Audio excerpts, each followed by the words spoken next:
Hello, and welcome to Leading the Way, Women Leaders in Post-Secondary Education. My name is Nargis Nurmbala, and I'm your MC today. I want to start by acknowledging that I'm joining you from the unceded territory of the Coast Salish peoples.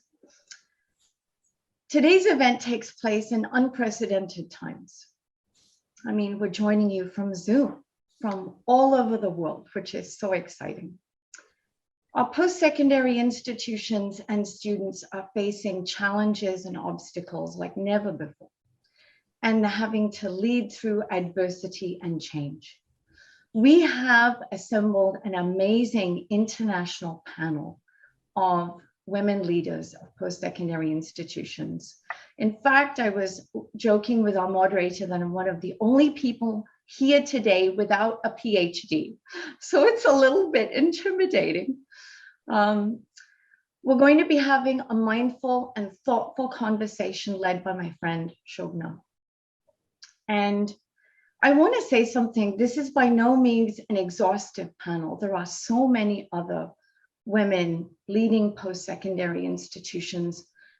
Everyone could not be here today, but we are standing on each other's shoulders, lifting each other higher. So I wanted to say that because there's so many others. Now, some housekeeping quickly, because I know they're going to kill me if I don't say this. So please use the chat function. If you have a technical question, we have technical people ready to help you if you do have a technical issue. Chat function for the technical questions, Q&A function for questions to the panel. Shobna will be monitoring that. Q&A is also good if you want to make a comment about the event and tell us how amazing it is. So chat function, technical questions, Q&A for actual event questions and comments. Now, I'd like to introduce an amazing woman to you. Her name is Elizabeth Brin. She is an international education champion and Associate Director, Stakeholder Engagement of the BC Council for International Education. Elizabeth, if you're here, it's over to you. Thank you, Nargis. I would also like to acknowledge that I live and work on the unceded traditional territories of the Musqueam, Squamish, and Tsleil-Waututh Nations. BCCIE is a Crown corporation funded by the Ministry of Advanced Education and Skills Training and supports the internationalization efforts of language, K-12, and post-secondary institutions in BC. And we, along with the BC India Business Network, are pleased to support this engaging panel of global experts in higher education. I would like to extend my gratitude to everyone who has taken the time to be here today, to the participants and to the speakers, two of whom are calling in from India. My thoughts are with you and your communities at home. The multitude of challenges we have faced over the last year have shifted the landscape of higher education, altering our paths forward and teaching us valuable lessons about the work we do as educators.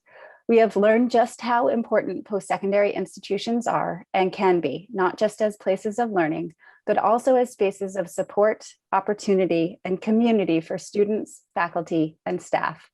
We've been reminded of how critical institutions are to innovation and creativity, and as foundational building blocks for creating a better, more sustainable, equitable, and civically conscious future.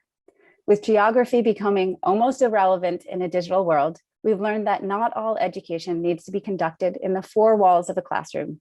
A year of Zoom calls and classes, as exhausting as it might sometimes be, can also bring us together in new and exciting ways, while providing access to those denied by previous systems. This past year has also placed a spotlight on the importance of patience, connection, and privilege. It has taught us how fragile our way of life can be, but also how truly resilient we are. Today's speakers are at the forefront of this change. These global leaders remind us of the important role that women play in higher education, and how when their voices are heard and they are supported, we are able to embrace new ways of thinking and learning, not just in our institutions, but in every aspect of our lives. At this time, I would like to thank all of our partners for supporting this event. Thank you, YVR, Air Canada, ICICI Bank. I would also like to thank our global media partner, PIO TV, and our participating institutions, Emily Carr University of Art and Design, Rye Technology University, Simon Fraser University, University of the Fraser Valley, and Tata Institute of Social Sciences.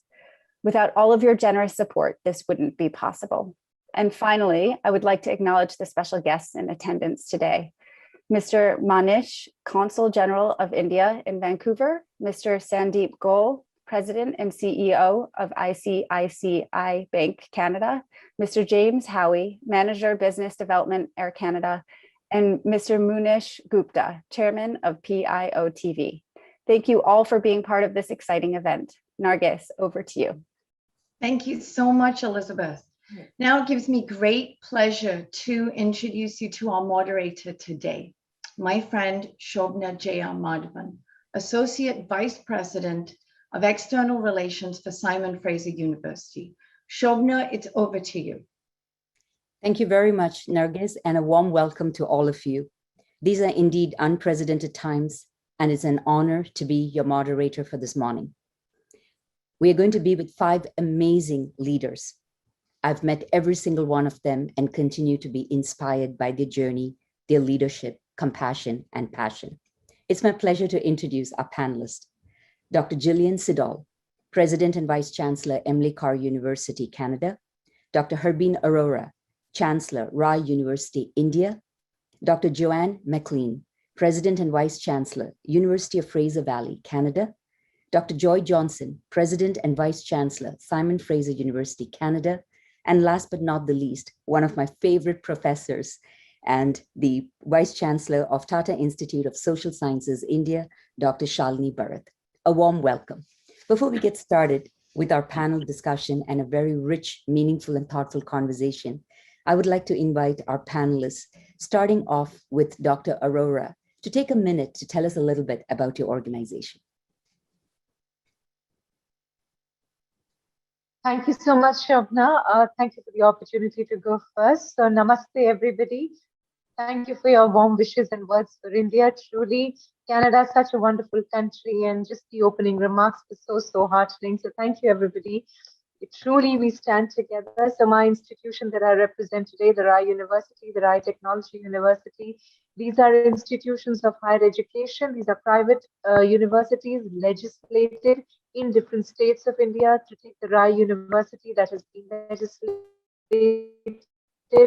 by an act of the state government when our Honorable Prime Minister was the Chief Minister of that state. And right away, what we wanted to do was really bring the girls, because the focus was always philanthropic and to serve the students, rural youth in the underserved regions, especially young women. So our very first batches, we started by giving out a lot of scholarships to young women in villages who traditionally would have never visited or got enrolled into higher education for various reasons. But by that, we started a scholarship scheme called the Dream Scholarship, because it meant you could just go out and dream and chase your dreams. And we had about 250 young women who benefited, and it was not just then open to underserved sections of society in India, but we attracted young women from all over the world, from different countries. It became a very, very successful program and was mentioned in the State Assembly by the then Chief Minister and now Prime Minister, Honorable Shri Modi. And we continue to do a little bit, and I still truly to date that whatever we achieved with that has been remarkable, because in the regions that we served that time, the rural regions, to get the kind of enrollment that we found because of the scholarships is truly a case study in itself. Thank you very much. Thank you, Dr. Arora. Over to Dr. Bharat. Yeah, namaste once again, and thank you for including me in this very distinguished panel. The Tata Institute of Social Sciences is India's premier community-engaged social science university, offering over 100 multidisciplinary undergraduate, postgraduate, doctoral, vocational, and continuing study programs from its 4 campuses. It was established in 1936 by the visionaries from the Tata Group, and the vision was for creating a people-centered, equitable, just society.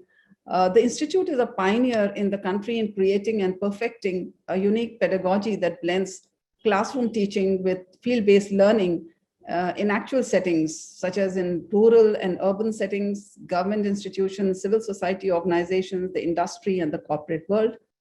And such early exposure to the external world while learning on real-time basis is what gives our graduates a distinct edge over their peer.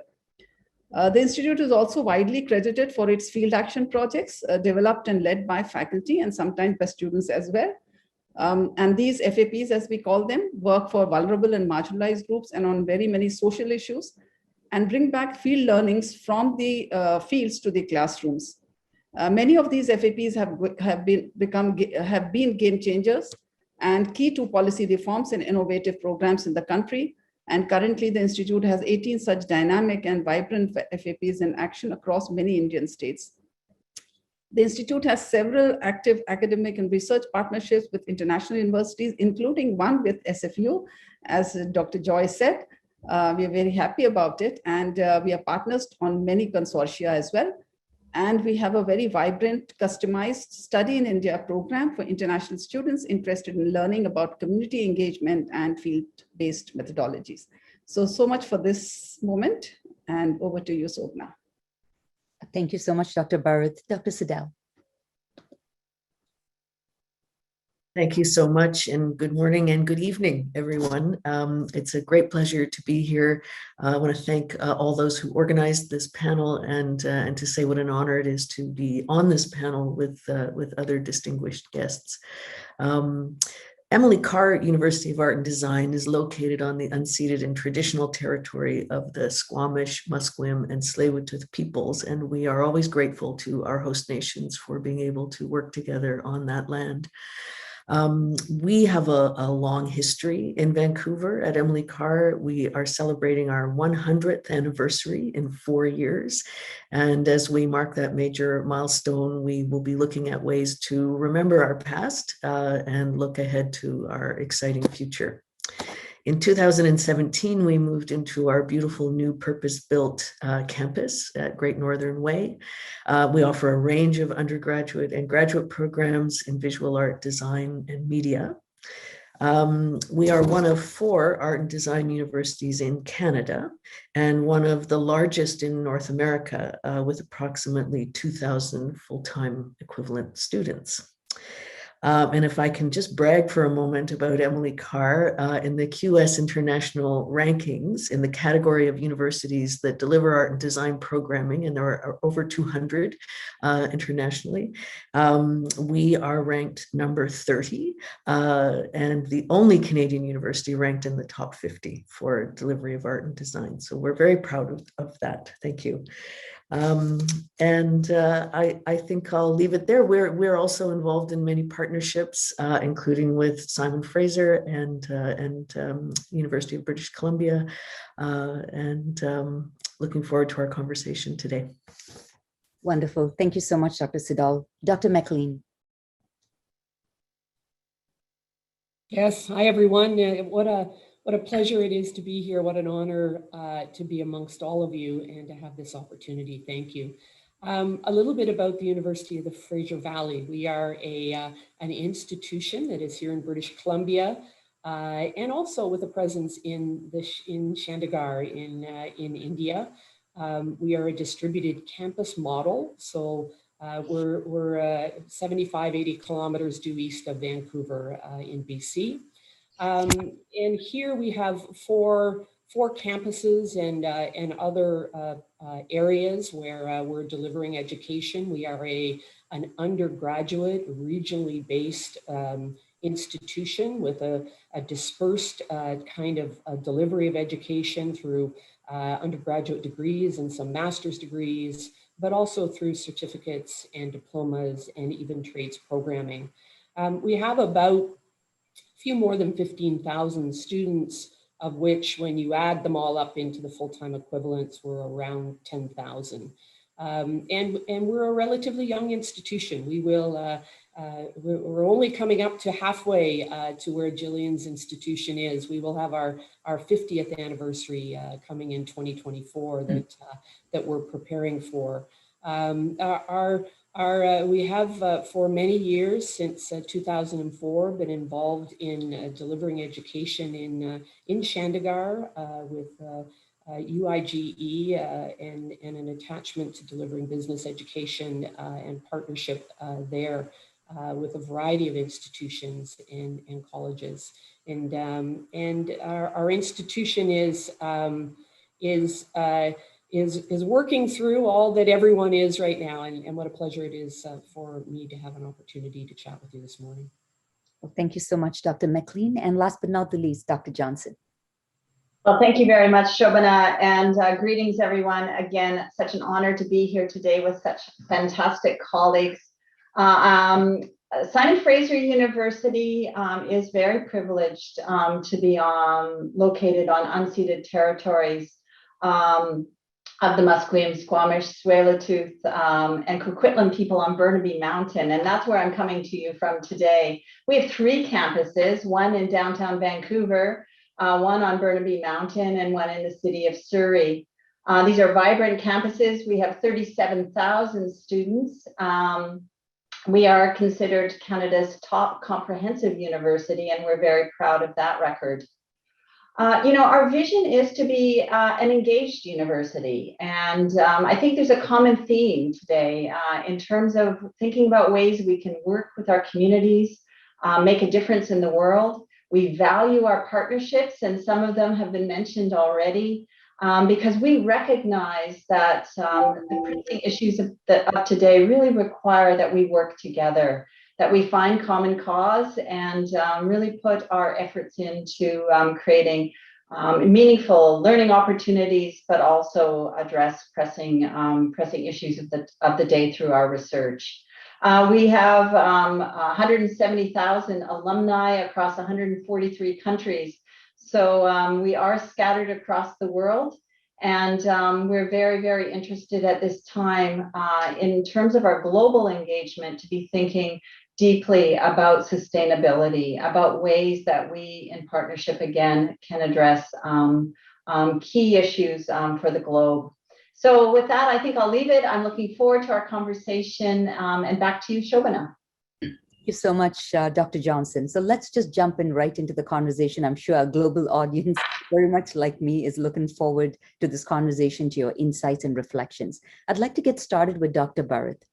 This is an incredibly tough time, I'm sure, in your career, and with the pandemic's second wave in India, which has been very devastating. These are tough times. So as a leader, Dr. Bharat, how are you approaching this difficult time? And what are your current priorities at TISS? Certainly, Shobana, as you said, that this is a very, very tough time. And with the second wave, it's become even more tough for us. I should say that as a university leader at this point in time, I think addressing the high levels of anxieties and uncertainties and despair being expressed through mails and during virtual meetings by our students, as well as sometimes our faculty, I think is most certainly high on my priority. It's a challenge to continue with academics when the pandemic is raging around us. The difficulty is in balancing the empathetic role as well as the administrative role as the head of the institution. And you can understand that, as an administrator, one is expected to ensure minimum disruption to academic calendar, but there is also the need to listen to mental health needs of students, staff, and faculty. There are many students who want to keep moving, while there are some for whom the pandemic impact is destroying their lives with infections, death, and economic drain. We are realizing that the dynamic nature of the pandemic requires us to be flexible and adaptive in our approach. It is important to make short-term plans and to be ready to change plans to suit the changing epidemiological graph of the virus. When we thought we should start making plans to open up the campus from the next academic year, we are faced now with the COVID 2.0 surging around us. So it's been a very challenging time. Thank you. Thank you so much, Dr. Bharat, for sharing that. And we hope that this too shall pass. And the next time we have a panel discussion, it'll be a very different set of questions that I'll be posing to you. Dr. Arora, the universities you lead, as you mentioned early on, focus on educating Indian youth from underserved sections of society. And as a champion for education for women and girls, you have at different events and platforms and in your writings talked about 4 factors that can have a huge impact for enrollment of girls in the education system, namely security, scholarships, flexibility, and mobility. Could you please elaborate on these? Certainly, Shobna, thank you so much. I would maybe just start by saying what would lack of these four factors, lead to if you don't have these. So let's say if you, in our experience, because our whole model was around, getting the girls out, because at the time we started, the gross enrollment ratio, if you looked at through the gender lens, was very, very low. So we used scholarships as a tool to draw out the girls. And it was not often the girls' decision to come and study when we gave the scholarship. It was the decision of the parents, because normally you have that much money, and that much money you prioritize on the son's education, on the son's skilling, because he's seen as the economic asset.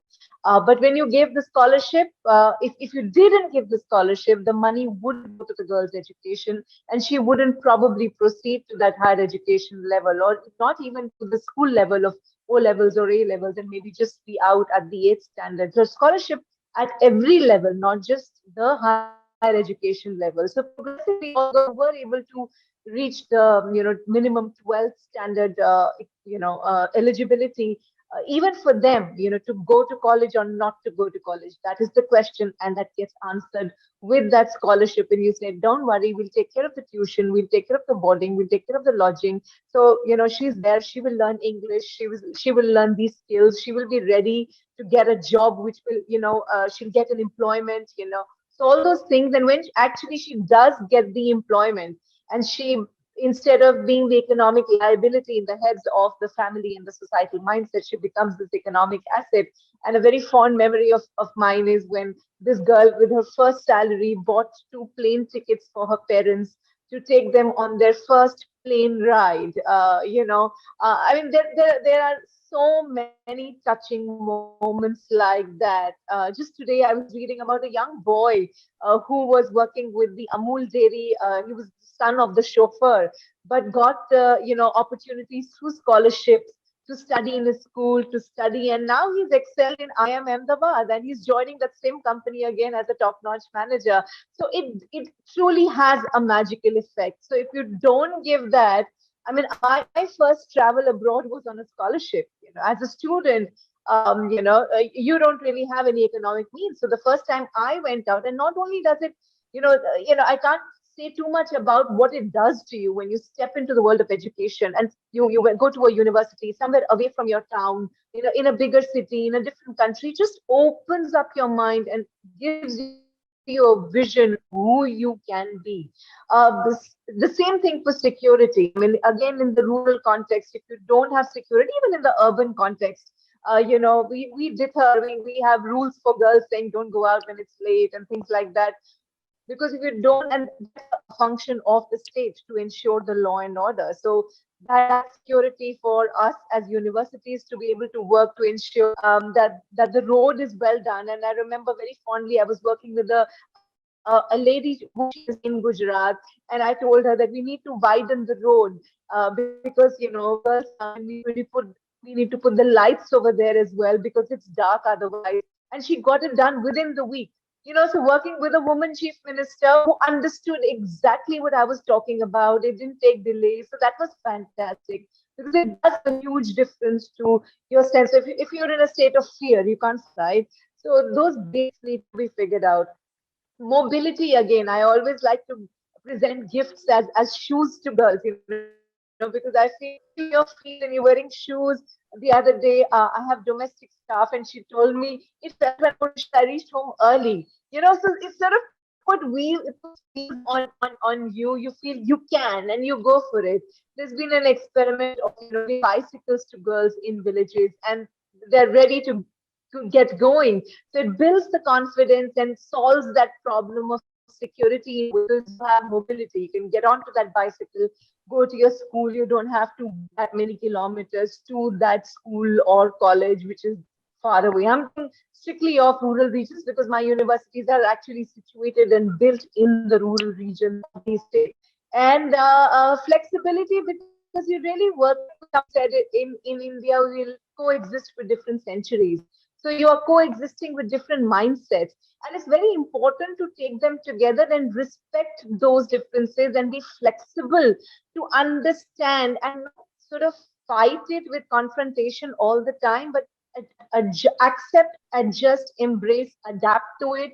Because you may have, through affirmative action or through scholarships, you may be able to do something in the life of that subject. But when that subject goes back to their context, to their village, to their family, if you haven't taken the ecosystem along, she's unable to sustain the many gains made at this institution. So for the gains to be sustainable, the ecosystem of the family and the society and the village also needs to be respected and taken along with, so that somebody was sharing, I don't know how much true it is about the case in Rwanda. Of course, they had a very, I'm sorry if I'm taking more time. Maybe I can jump back to it on another answer. I don't want to take away time from the others, but I think I made my point.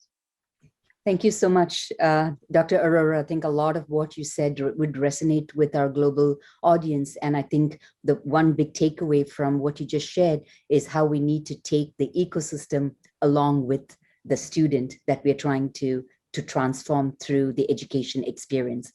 Thank you for that. Dr. Sidel, like you, I love music and I am crazy about jazz. So apart from being a university president, you are a talented artist with a passion for music, and you have contributed immensely to this landscape. How has creativity helped you and guided your decision making, especially at Emily Carr, as you navigate this pandemic? Well, thank you for that question.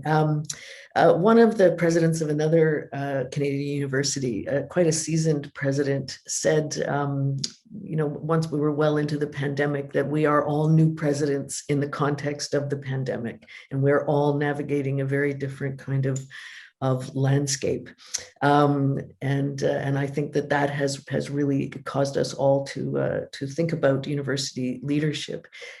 In terms of being a musician, I would like to think that what I bring to the role of president is an awareness of the importance of the ensemble, of working together, relying on each other's talents and skills, and recognizing that the collective effort exceeds the performance of any single individual. That is an approach I try to take with my own leadership team, and an approach I try to take with our entire university community, although that is more difficult. And I'm always thinking about that and ways to do that. I've also been thinking a lot for a number of years about the notion of leadership in the context of the work that so many of us are doing in universities right now to decolonize our curricula, our pedagogical approaches, our governance systems and decision-making processes, thinking about what does organizational structure and what does leadership look like in an institution that is moving away from Western modes of thinking and doing that have dominated many universities for a very long time. And while we were doing this work prior to the pandemic, I think it is impossible to talk about leadership during the pandemic without talking about decolonizing and indigenizing and anti-racist work. There has been a growing and profound awareness of anti-Black racism and anti-Asian racism during the pandemic, as well as a heightened awareness of social injustice made evident by the very unequal ways in which the pandemic has been experienced. Conversations about this have been a significant focus at Canadian universities and in universities across the globe. Our students in particular are exhorting us to see the need for change as urgent. Change to our curriculum that reflects much more diverse bodies of knowledge and methodological approaches, and to addressing racism, sexism, homophobia, transphobia, and ableism, so that our students do not continue to be subject to discrimination and harassment at our campuses. So what does leadership look like in that context? We're still figuring that out, but I think it means changing the way we listen to each other, which takes us back to music.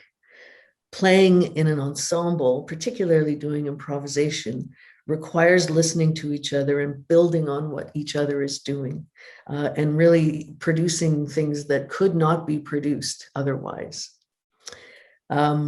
Universities, in my opinion, are not especially well set up to do that. And so we have to be very intentional in finding ways to do that. How do you bring an ensemble ethos to university work that gives all members of the community, faculty, staff, students, administration, the board, the Senate, alumni, a voice that is heard and thereby contributes to the work of the university and the very identity of the university?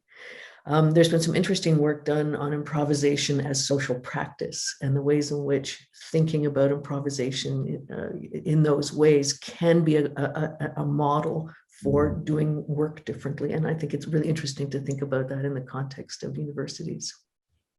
Thank you. Thank you so much for that, Dr.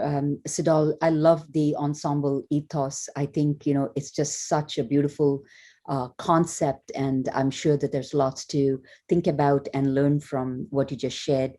I want to move on talking about new presidents and how everyone in the pandemic is almost like a new president, to my own president, Dr. Johnson. After a distinguished career in academics and research, you became SFU's president right in the middle of a pandemic. Could you share with us what that really meant for you, especially in the early days of your presidency, and how are you choosing to lead during these difficult times? Well, thank you so much, Shobana. Yes, indeed. I started as president last September, and we were in the midst of a pandemic. When I put my hand up to be considered for president at SFU, I had no idea these would be the circumstances we'd be facing. But in terms of how I've approached it, I really have enjoyed the comments from the panelists and what Dr. Bharat said about leading with compassion, but also trying to think about the administrative requirements of the university. I think that balance is always something that we as presidents are thinking about. But let me begin by saying, and I have said this to our community, that first and foremost, we have to be considering the safety of our faculty, staff, and students. That really has to be at the heart of all of our decision making, and I think that's a kind of the North Star that we need to make sure that we're considering with all of our decisions. I think it's really important to be very compassionate and be a compassionate leader during these times, to be concerned about, as we've heard about, the mental health and well-being of our students, but also our faculty and staff. Considerable hardship is being experienced. And to Jillian's point, to be a listening president. I think we all recognize that during the pandemic, that inequalities and equities have surfaced in a way, and tensions have surfaced in a way that have not been experienced in the past. These issues have been long with us, issues, as we've heard about, of racism, of inequality, but it's a time to listen and to pay attention and to think about ways that we can develop systems that are going to be more responsive into the future. I have to say, and this is, one of the upsides of the pandemic for me, is that because I'm not traveling abroad, visiting partners around the world, or I've been very focused on our community. And I think that's been an advantage. It's been an advantage to really be at home. Most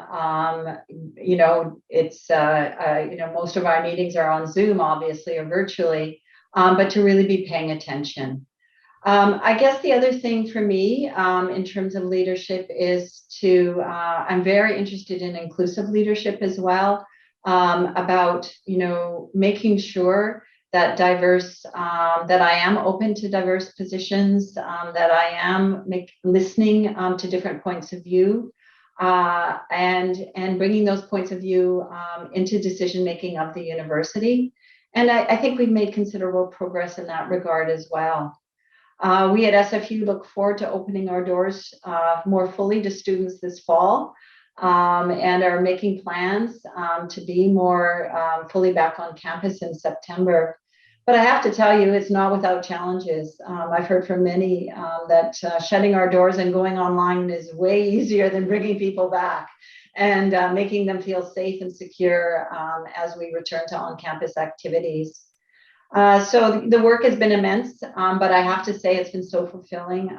Every day I'm very, very grateful for the hard work of our faculty and staff, and really the resiliency, the incredible resiliency of our students. So it's been quite a journey, but it really has been an incredible privilege, I have to say. So I'll leave it there for now, Shobana.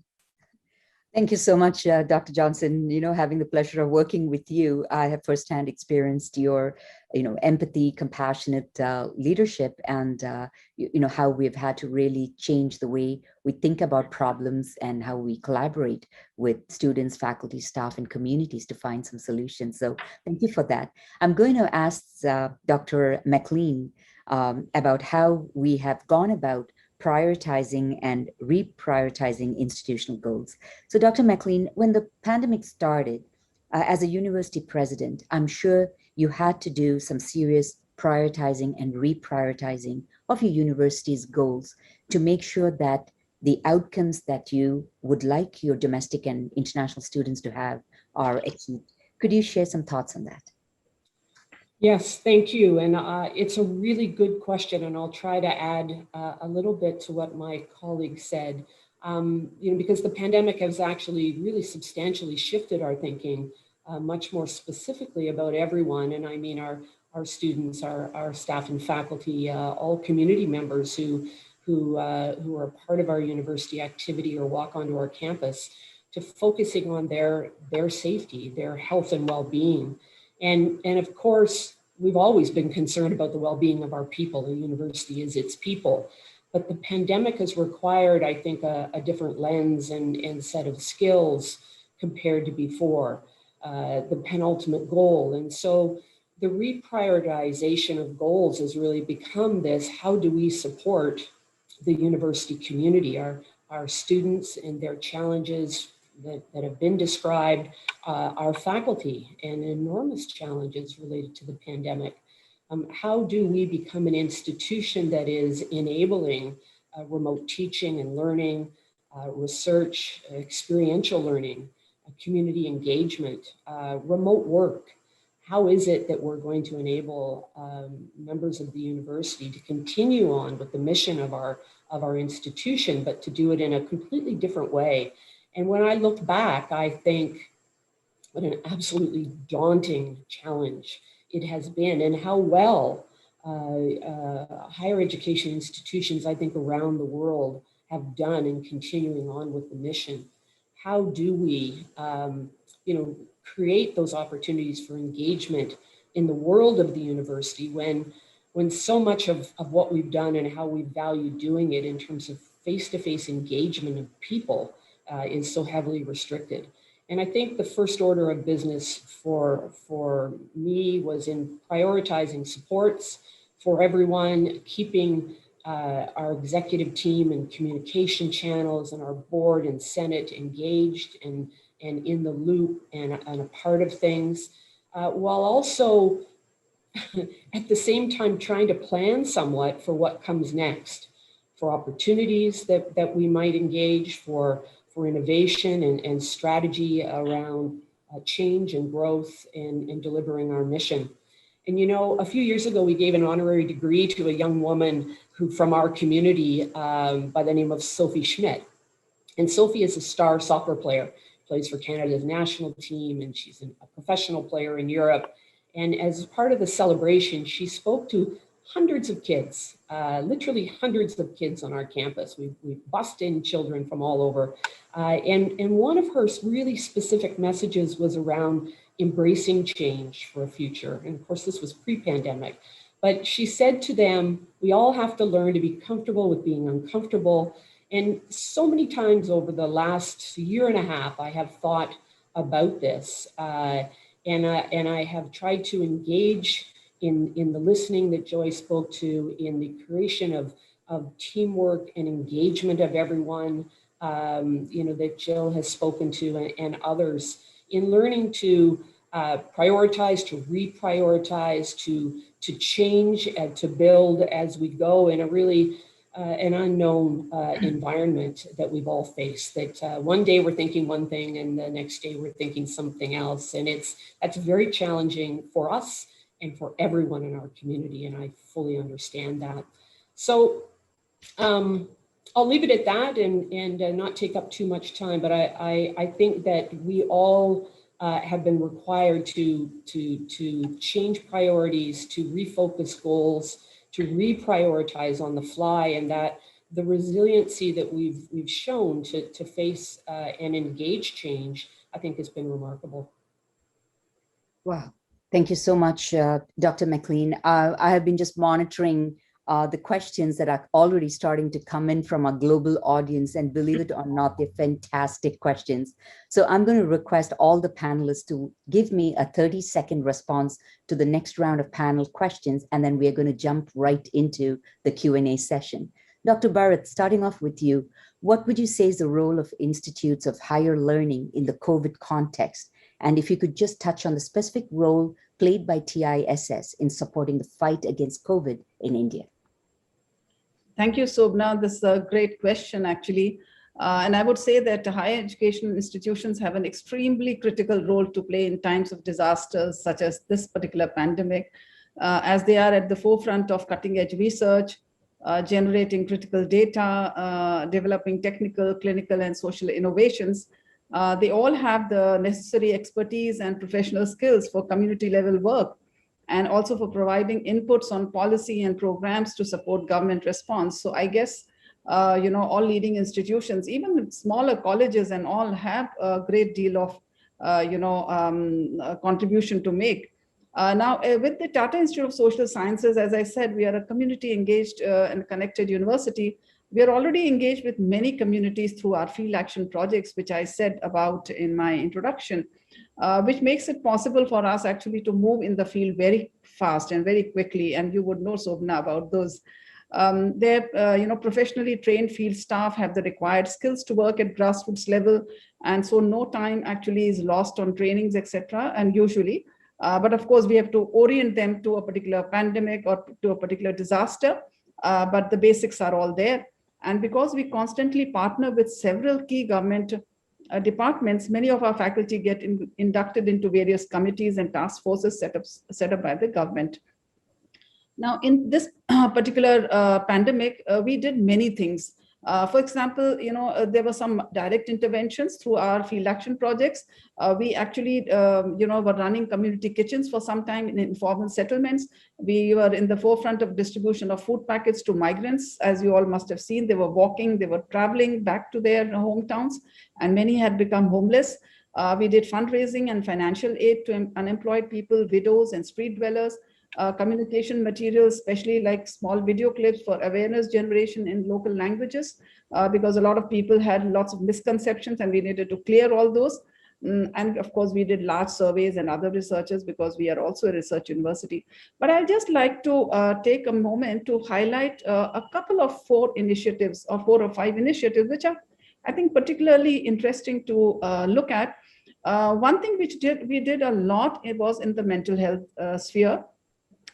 We have a COVID dedicated free telephone based helpline known as the iCall in multiple Indian languages. So it's not just 1 or 2 languages, in multiple state languages. And these are all by professionally trained counselors for the general public.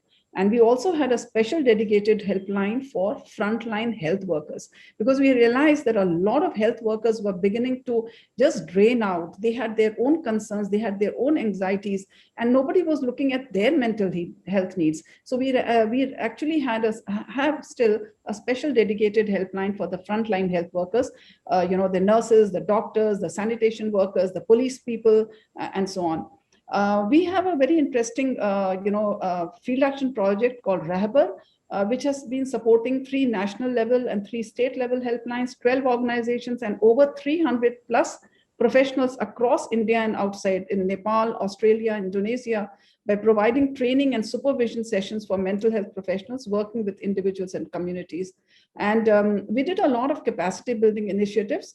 And through this, we have reached out to more than 6,000 leaders, teachers, counselors, special educators across 25 states and 4 union territories, hundreds of cities, districts, and towns in India and other countries such as Qatar, UAE, Kuwait, Nepal, Australia, and Indonesia. And the capacity building initiatives have been conducted in multiple languages, English, Hindi, and a few Indian languages.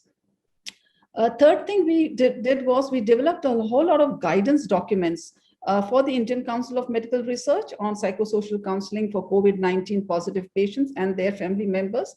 And we did a psychosocial support during the COVID-19 pandemic, a training manual also for counselors for the National Disaster Management Authority. A very interesting thing that one of our field action projects called Prayas did was to have, they did a lot of advocacy work around prisons and prisoners, and they had prisons being decongested to prevent COVID infection within the prisons. And the Ministry of Health and Family Welfare, Government of India, has now issued a standard operating procedure for ensuring vaccination of prisoners and inmates of shelter homes, beggars' homes, etc., even in the absence of any ID proof, documents, or mobile number, because some of them don't have those, and that was coming in the way of vaccinating them.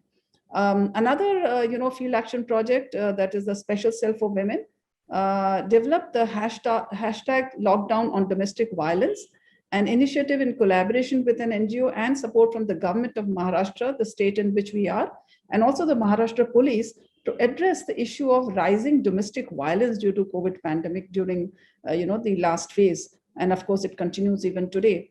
So it served a huge need emerging among women who were forced to be homebound with violence perpetrators, such as spouse and in-laws, etc. So these are a couple of initiatives. There are many, because we have, as I said, 18 initiatives, field action projects, and every field action project has its own community, and we have been working very actively during this pandemic. Thank you. Thank you so much for that, Dr. Bharat. I think, all over the world, many individuals are very, very concerned about what's happening in India and the devastating effects of the pandemic in wave 2. So I think the information that you've provided, gives a sense of all the efforts that are being done, not only by TISs, but perhaps lots of other institutions, to make sure that people are supported and the safety net stays somewhat intact. So thank you for that. I am very conscious that we need to wrap this session up by 9 o'clock, and we have a global audience. We have some fantastic questions that have come in from different parts of the world. So I'm just going to make sure that we address at least some of those questions. I want to ask the next question to Dr. Johnson.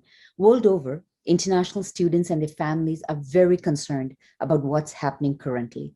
How are post-secondary institutions such as SFU advocating for international students who are unable to come to Canada as planned due to pandemic restrictions? Yeah, thanks so much, Shobana. Yeah, there is a very deep concern about international students and their ability to attend universities in Canada, but also abroad generally. We see borders closed and opportunities limited for students to actually receive student visas to come to Canada. We have been working with our federal counterparts, advocating for making sure that student visas can get processed appropriately, and there has been some very positive action in that regard. I think the other thing, in British Columbia, there is a commitment to vaccinate international students when they arrive. And also at our university, we're supporting them with quarantine that's required for our students for the 2-week period. So we're trying to find ways to support them when they come into the country. But we're also recognizing that there will be some students that are unable to travel to Canada and attend our universities. We will make sure that we continue to offer some courses online, so our students who are living in other countries and can't get into Canada can complete their degrees. But I think this is a deep concern for all of us at this time, to think about how we can support our students. The stress and strain, particularly on our international students, is quite considerable. And I think that we're doing what we can through our international student office to provide supports to them as well. Just think of the time zones they're living in. Look at us today, morning, evening, and these are the conditions our students are studying and trying to keep up with their studies, and it is very, very challenging. So in summary, advocacy, absolutely, supports, and then putting systems on the ground that we can to support international students as they come into Canada. Thank you so much for that, Dr. Johnson. I'm sure a lot of our viewers were pleased to hear that. And thanks for all the advocacy work that all of you as leaders of educational institutions are engaged in.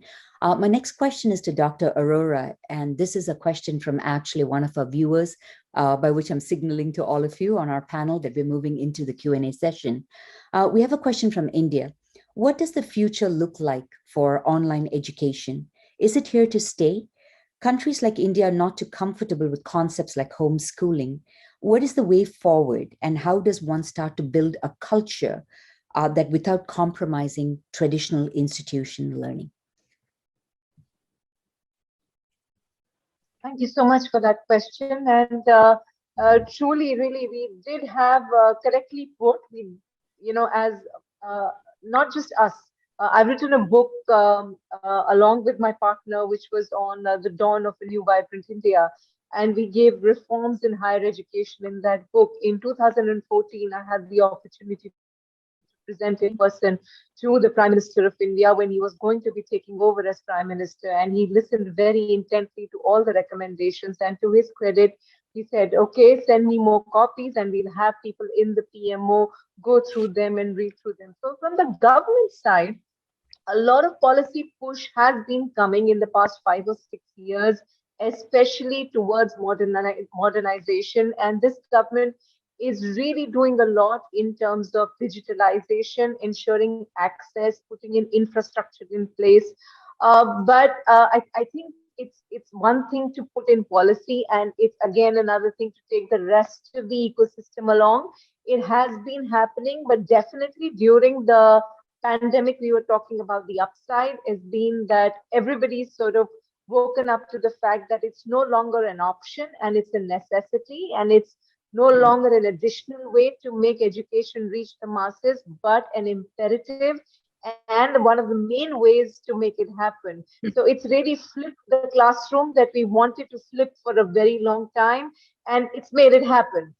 So in a way, it's something we need to seize and work upon. And I don't think we will go back anymore, because the way everybody has understood the power of that smartphone, the power of that infrastructure, it's here to stay. So blended learning will be the more, we will see a lot of evolution of the roles of the teacher as the facilitator and the student as a more engaged student, a more empowered student with more exposure. But I think what we also need to do, because I did speak about flexibility and agility, and I've spoken about this on some other platforms as well, is that in our policy making, we need to also become more open about a variety of sources of knowledge, a variety of courses that the student now has access to. So the traditional academic curriculum that we refer to, or that we make as teachers or as universities, we have to completely revolutionize our understanding of what that means. Today, it's not just what I said. The student is setting her or his own curriculum with a sheer variety of content that you're consuming, some of which is great content, which is coming from unacademic sources as well, by people who are just sharing their knowledge, who are posh, who are just sharing because they're passionate about a subject. They've taken to social media and sharing about it. I think we need to figure out a mechanism to accredit some of these courses which are available online, but through non-academic, non-traditional, non-university sources, but are some very credible courses coming out, and find a way to integrate all these knowledge sources into the formal education of the traditional system, because the student is spending time already on educating herself or informing oneself through these sources. So I think to make the student divide his attention between learning that she or he enjoys and learning that you have to give your exams for. I think we need to find this blend and balance between this openness of the learning, that this immense exposure that we have. It's a great opportunity, but the traditional brick and mortar university system, which is sort of just grappling with this online thing, is sort of faced with this, but we should not turn our backs toward it. It is challenging, look this in the face, and really, as policymakers, and I notice is a very influential policymaker in the country, really take cognizance of this fact. And we at the the Women's Indian Chamber of Commerce and Council, where we have women leaders from pan India, and we have had a discussion on this as well, where we want to ask the government to set into motion policy frameworks which are open, enabling, and capture all this energy of knowledge which is freely floating around, which students are tapping into, and how we as institutions can help filter out the best in it and integrate the best in it and expand the academic curricula. I remember Prime Minister Modi saying, he referred to the Rigvedic verse, which meant, let knowledge come to me from everywhere. Truly, but we as institutions have to become receptive to be able to capture all this and find ways and means, credible ways, means to accredit and embrace this knowledge which is coming in very flexible ways, but we can find ways to formalize it as well. Thank you for that, Dr. Arora. My next question is to Dr. McLean. This is from one of our viewers. Thank you for this panel with all the esteemed panelists. I'm glad to hear the emphasis on mental health. I've noticed a stark increase in conflict, animosity, and some really extreme and negative behaviors in the last few months. I suspect it is a result of accumulated stress due to the pandemic. Do you have one piece of advice for female academic and leaders to support the mental health and well-being of all in our communities? Wow, yes, that is a really good question, and I'd love to hear from everyone. One piece of advice from me, I think, would be, the importance of strong evidence-based communication, open communication, such that we are ensuring that everybody has information and, the listening that we've talked about before. I mean, I think that that there is a lot of stress. There are so many unknowns. There's so much competing information out there. The information changes so quickly, and it does lead to a very elevated sense of stress and conflict, etc. And so, whatever we can do as leaders to ensure that people have information, they have regular flow of information, and that we listen to people's concerns, and we're willing to be that flexible leader to understand that not everybody is the same, and that not everyone's concerns come from the same place, and we need to take the time, I think, to unpack that, and it's very difficult to do, and but that would be my advice. That would be my approach. Thank you so much for that. These are tough times, and I'm sure there are many individuals who are watching us today and listening to us today who are reflecting on just some of the challenges they've faced in their daily work, working remotely from home and trying to, either be instructors or, profs and or administrators for that matter. So there's an interesting question here, which I think I'd love to ask Dr. Sidol to please try and answer. Is there a need to refocus attention on cultivating leadership skills in students with a larger community intervention that enables them to acquire traits early on in life that prepares them for times like we are living in today? That's a great question. I think our students are showing us that they possess those traits already, and we can do our best to help them strengthen those traits. But I've been so impressed by how students have responded to the pandemic, as others on this panel have said, in terms of really stepping up to a very different kind of learning model. And and doing so, a lot of people have said to me, how on earth did an art and design university pivot to online learning? It's so, hands-on. And it's incredible how both our faculty and our students stepped up to that in very innovative ways that actually led to kind of, very creative thinking and learning. And our students have also been a very strong voice around urging the university to address issues of equity, diversity and inclusion, anti-racism, decolonization. So I have no doubt that they are going to, leave us when they graduate. We just had over 400 graduate last week, I think it was, as time all merges together. That they will be leaving us with incredible skills and commitments to social justice, to environmental justice, and to really innovative and exciting work. Thank you so much for that, Dr. Siddall. Dr. Johnson, I would love for you to answer this question from one of our global viewers. What will be the essential steps to overcome educational institutional challenges that institutions are facing right now globally? Could you share some insights, some advice, some thoughts on this?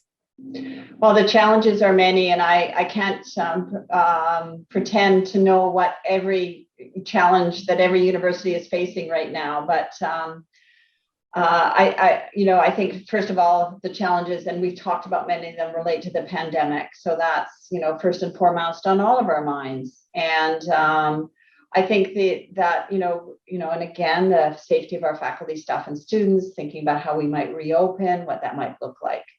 I think the next challenge, and I really liked Dr. Aurora's point on this, is thinking about how we can pivot to a new way of learning, how we can incorporate lessons from the pandemic into our institutional pedagogies, how we can continue to evolve as institutions.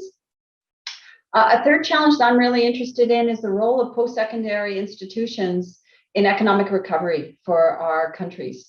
I do think that universities play a critical role in working with governments locally, nationally, around economic recovery, not only in filling the skills gap, but also in terms of partnering to address issues and layering on those concerns that Dr. Siddall talked about around equity, thinking about the ways that we can build back better, in the phrase of the day. And I think, there are on top of all of those other challenges, I think every institution is wringing their hands a little bit around their budgets. I think everyone around this table can nod and say, yes, we're concerned about our budgets. And we need our governments to support our institutions because they are just such a critical part of society. Our societies will not be able to kind of move forward without strong support of post-secondary institutions. So those are just a few. I could go on, and there might be others that other institutions globally are facing. I certainly recognize that, but those are top of mind for me right now. You're muted, Shobana. That's the phrase of the day. Yes, that's the phrase of the day. I was trying to thank everyone in the chat box for just the wonderful comments. And I know as panelists, we're sort of paying attention to what's happening on the screen, but people have been saying that they so appreciate your insights, your sharing, and the work that you're all putting in. So I've conveyed my appreciation on all of our behalf. The next question is around students who are differently abled or who have academic challenges, learning challenges, or other challenges. And the question that's being asked is, during this pandemic, what have we learned about being more inclusive to students who have different barriers or challenges, and how can educational institutions be more inclusive and responsive to their needs? And I'm wondering if Dr. Bharat could respond to that question. I think it's a very student-centric question, and I really like it because all of our universities, I think, have a very diverse kind of a student body, and we need to really acknowledge it. The pandemic actually has told us much more about, going beyond the economic and the social, kind of dimensions of inequalities to also, look at how children and how young people have to learn within homes which are so crowded, which do not have the kind of ecosystem. And what was very, humbling and sobering to hear from some students was, and it really disturbed me for some time, is that, many of them were looking forward to being in hostels and first time have a kind of a room of their own or a kind of a corner of their own, rather than share that space with so many people at home. And they were looking forward to being with peer group and entirely with their peer group. And that hasn't happened. And I think, to say that, and that yet we must go on, like the show must go on and, complete our academic year has been really challenging. And I must say that, we are looking at our budgets, we are looking at our all our opportunities at completing and the academic year, because we also believe that it should not be that, we are left with a whole lot of young people who have not earned their degrees in the year. That's something which I think all of us as, university leaders have been very concerned about. But at the same time, we have to be balancing this whole thing. So when you talk about, how we've been looking at making education accessible is by, we've tried to, provide laptops with students who did not have laptops. We actually couriered laptops to students who have been, living in very remote corners. We have given them, also provided them economic, some small funding to buy data packs. We actually helped some students move into their, relatives' homes if they were living in urban areas and had power outages in, rural areas. We supported them with that. We have been a little flexible also with the, fee payment schedules and, and all those kind of things like late fee payment or, repeat semesters have gone out of our vocabulary. We have been trying to be very gentle and generous with our students, but at the same time, keeping an eye on quality education, because that's something which we cannot overlook. So it's been a challenge, but the pandemic has told us about many other forms of barriers which we didn't think were there.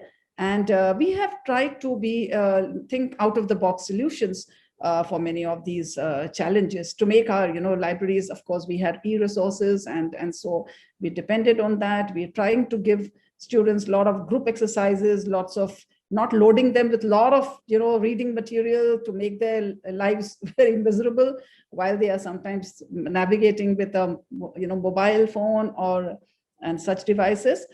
So we've learned a lot, and I think students have, as all of you have said, that shown a lot of resilience, and we are trying to help, individual students with their problems as well. Thank you for that, Dr. Bharat. I think one of the important points that you had in there is that the pandemic has just shown us the wide range of barriers and inequities and difficulties students face, and I'm sure faculty and staff too. There's a great question from one of our viewers, and I would love for Dr. Sidal to respond to this. The student has changed in our environment. Our students are carers and mothers, and are also joining, to take up education later in life. How do we best support these students and faculty when they have so many competing priorities in life? That's a really good question.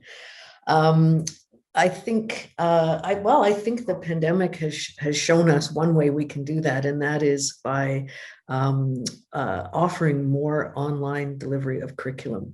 We're hearing from students that many students have welcomed that because of the flexibility it brings to their schedules.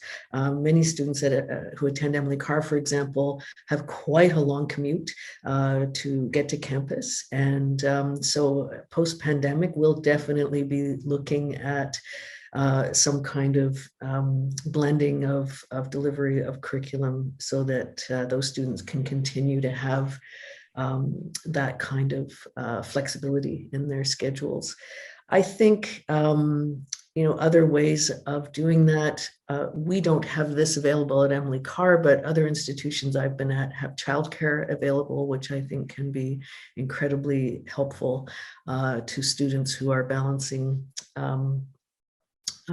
caring for children while also being students. I think just being attentive to what our students are telling us about the kind of challenges that they're facing when they've got a lot going on. Yeah, I think really, supports that are available for them. For our Aboriginal students, our Aboriginal gathering place has continued to be active throughout the pandemic, which has been kind of amazing, and sending out kits to our Aboriginal students with materials like beads and fur and so on, so that they can continue engaging in traditional material practices, which they would normally have been doing on campus. I think that's a tremendously helpful thing to our Aboriginal students, many of whom are mature students and who are balancing a lot of different things in their lives.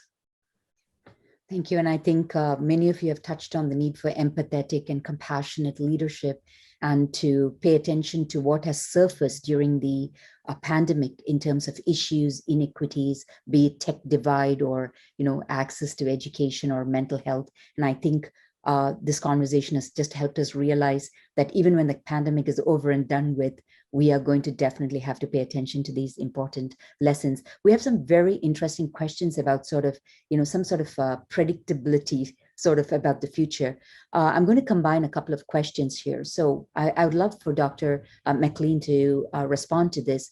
One of the university presidents have asked, do you think it's necessary to add or include mental and stress relieving courses in post-secondary education? And another question that has come from one of the private sector participants is, what about micro-credentials and new ways of educating individuals to fill the gaps that many sectors are beginning to find? Yeah, good questions. And I think that, the future of higher education and the change that is on our horizon from a variety of different, sources will lead us to, yes, looking at what we do and how we do it. And I think that that it could be different in different communities. It could be different for different institutions, and that filling that need, for your own community and understanding the needs of the students that are congregating or gathering at our university has been a high priority for us to understand, our local needs and issues. And I would think that that's, so each institution is a little bit different. And I think assessing, your own community and their needs is critically important. And sometimes we're not as good at doing that as we need to be in that listening component. I do think that there are opportunities for different delivery, and micro-credentials as being this stacking of smaller or shorter courses that then can lead to other things. I think that there likely is real opportunity there in terms of looking at learning across the lifespan, and that we're always going to be learning going forward, that it's not a matter of engaging, ticking the box of getting that degree and moving on to the next thing, that the pace of change from all of the different sources in our world now will just continue. And therefore, the notion that universities can be places across the lifespan for learners, not just for young people, but for everyone. And that learning happens everywhere and can happen everywhere. And that micro-credentialing or other forms of short courses that stack and that ladder into other things, and that are not isolated and then become obsolete, I think is a challenge for institutions to consider right now. Yes. Thank you so much for that, Dr. McLean. Based on how engaged all five of you have been and your thoughtful reflections and very candid comments, engagement from our global audience, we could have gone on for another hour, believe me. But unfortunately, we have to basically start wrapping up this event. And so I'm going to request each of you, starting with Dr. Arora, to take a quick minute to share some closing comments and thoughts. Thank you so much, and wonderful. Such a great learning experience, learn from each and every one of this. Shobana, thank you for doing a great job of integrating. I think Dr. Joy mentioned about how we really need to work with the governments, not just in terms of policy making, of course, which is very important. It's integral. It's how we implement whatever we envision, but to really get engaged into the economic part of the country, of the nation, of which the post-secondary education is a part. I think that's a gap that we need to fulfill as universities. And I know that in our country, our Prime Minister has very keenly spoken about this at a Vice Chancellor's conference. He told us that you should be the think tanks for the government in setting the next level of policy. But I think we need to rise to the occasion and take that as give that power to ourselves, reclaim that power, and get talking to the government about a lot of these things. What our experience has been at the Women's Indian Chamber of Commerce and Industry, where we have a group of, in one of the councils, leaders from various post-secondary educations, women leaders who've come together, is that whenever you actually go and ask the government for something, and you've thought through it with panels like these, with leaders like these, you get what you ask for. There's nobody trying to resist and slow you down or not give you what you want. You come with thought through ideas, you come with necessary inclusions that need to be done. So I need to reclaim that power as institutions, but we can only if we come together, not as a singular institution, as one university, but as a group of universities in each of our countries. But now we also have a global group for it. We call it the G100.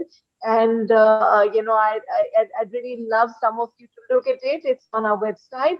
The G100 is a global group of 100 women leaders working together on 100 different sectors with multilateral institutions, the UN, various, country governments, to be able to have a top-down level of policy, a think tank approach over a range of issues.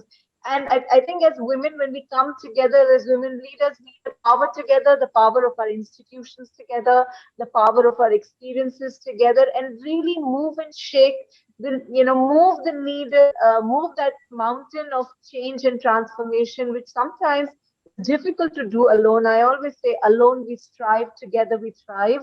So I think we really need to come together and engage much more with government bodies, engage much more with banks, with I'm an entrepreneurship evangelist. Even with my students, I always tell them, be job creators and not job seekers, especially in a country like India with such a large population. We really need a lot of micro, small, and medium enterprises who can employ people, and that is really the way out of the unemployment situation. And so we really need to talk to the banks, we need to talk to the government, and we need to create a lot more communities of support for young students and for young women especially, who face additional kind of layers of barriers. Like Dr. Shalini said, we've discovered the kind of barriers that women additionally face as well. So tap into the power of community and tap into the ecosystem of art and talk to them and make the changes by coming together collectively as a community of stakeholders. Thank you. Thank you, Dr. Arora, and thank you for being here. Dr. Siddal. Thank you so much. This has been an amazing conversation, and I'm really grateful to have been part of it. I think what I would want to say in closing is that I think it's a very exciting time for universities. I think the pandemic has really highlighted just how important universities are to our society, to our economy, and to in terms of research and also in terms of our students and who graduates from our universities. And going back to the question I was addressing earlier around leadership skills in students, I think critical thinking skills are emerging as one of the most important things that we can provide for our students. And I think that is a kind of learning that does really hone leadership skills. And so I hope that, they're often referred to as soft skills, and I would love to see us move away from that terminology. There's nothing soft about critical thinking and really strong communication skills that can go along with that. And just having a mind, a kind of critical mind, and a mind interested in asking good questions and looking for answers to those questions. And that's really what we want to foster in our students.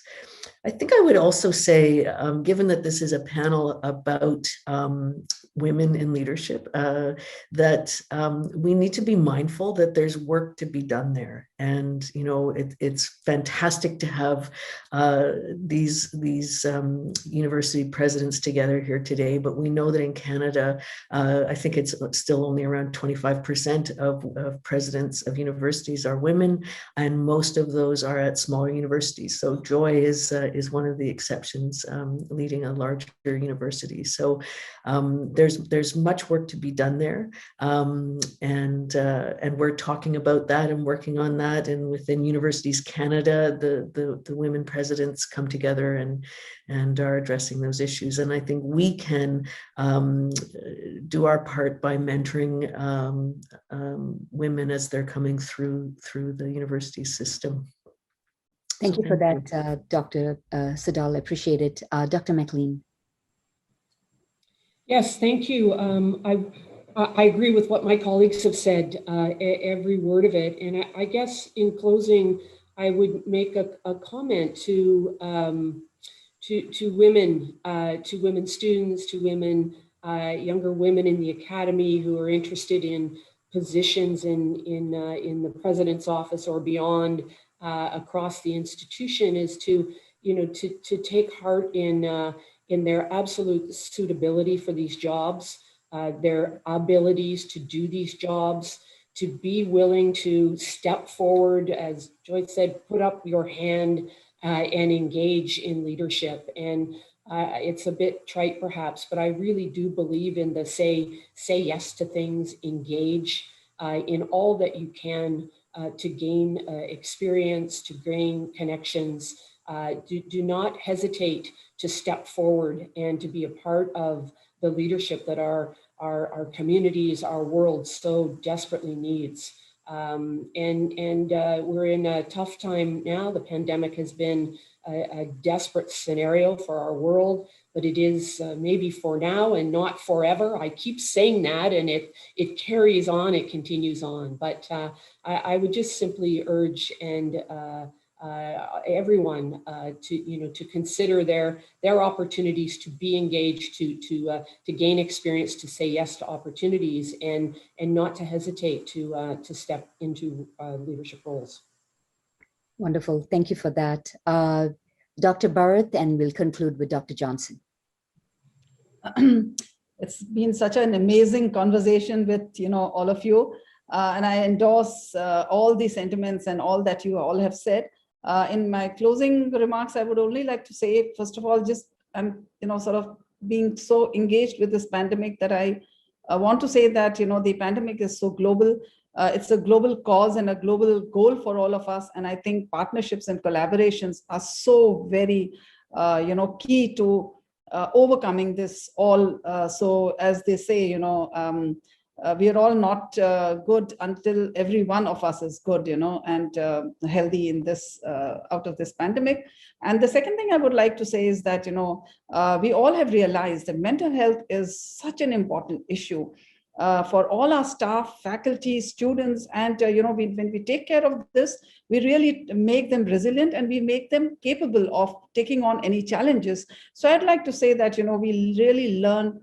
We must learn to listen to all types of voices, be very inclusive, and I think be gentler and on all of us, including us as individuals, and on our students and the faculty and staff, the kind of demands we sometimes put. We need to be really gentler and take mental health issues very, very critically. Thank you for this wonderful opportunity, really. Thank you for those very, very important reflections, Dr. Joy Johnson. Thank you. I know we're coming up to the top of the hour, and I just want to say in closing what a pleasure it's been. I just also again want to reiterate that our concern is with our colleagues in India at this time.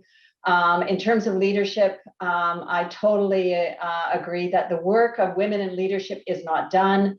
We all have to lean in hard.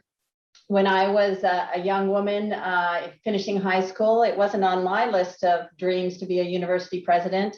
But it is about saying yes to opportunities. But I will also, in closing, say the global pandemic has taught us that we are interconnected, that we rely on one another, and we need to work together. So, Dr. Bharat, I totally agree. Partnership is key, and it's just been a pleasure to be part of this panel today.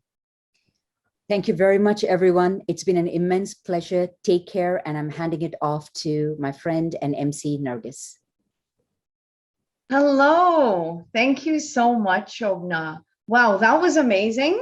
And thank you to all our panelists for the amazing conversation. Thank you to all of you for participating and to our extraordinary 22 questions we had. I did ask the technical staff to save the questions and send them to Shobna, so they're going to do that. I also want to invite you to continue the conversation on LinkedIn, online, on social media. Almost all of our speakers are on LinkedIn. Please go ahead and connect with them, follow them. Let's keep the conversation going. Shobna and I will also do LinkedIn posts after the event and tag the speakers on LinkedIn, so you'll see and you'll be able to engage through our posts too.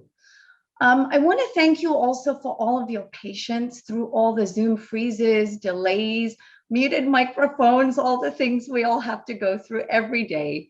We appreciate you. And I want to thank my friend Shobna, who did so much work putting this together with the organizing committee. Colin, Vivek, we appreciate you. Thank you so much. Round of applause for all the hard work, the hundreds of emails that go in that no one ever sees, right? That go into an event like this. I want to take a moment to say that we know India is going through so much right now. And we know you want to help. So Shobna and I put together a finishing slide that will come up, a thank you slide, after Hema says a few words. And it will have the names of 2 organizations that you can help support. So take a screenshot of that slide when it comes up. And we will also mention the organizations again when we do the wrap-up LinkedIn post sometime next week. So I wanted you all to know that. We were mindful of that, Shobna and I, and we thought about that. Now, it gives me great pleasure to invite Hema Bhatt to the stage, the virtual stage. She is an extraordinary businesswoman, and she's the Vice President of the Board of Directors for the BC India Business Network. Hema will close out our event. Over to you. Thank you so much, Nargis. Thank you for the kind words. On behalf of BCIBN and BCCIE, it is my pleasure to propose a vote of thanks. We are so grateful and would like to acknowledge our partners, Air Canada, YVR, and ICICI Bank. I would like to extend a big thank you to our incredible panelists and their institutions for the engaging discussions and for leading the way. Our lovely MC Nargis and our amazing moderator Shobana, our Vice President Vivek Saukur and Colin Dewar. Thank you for taking the time and the effort to put up such an exceptional event. We would also like to thank and acknowledge the contributions of our amazing tech support, the SFU team, and without whom this event would not have been possible. And to our global media partner, Mr. Munish Gupta of BIO TV for live streaming this event. Good night, India, and have a wonderful day, Canada. Thank you and stay well.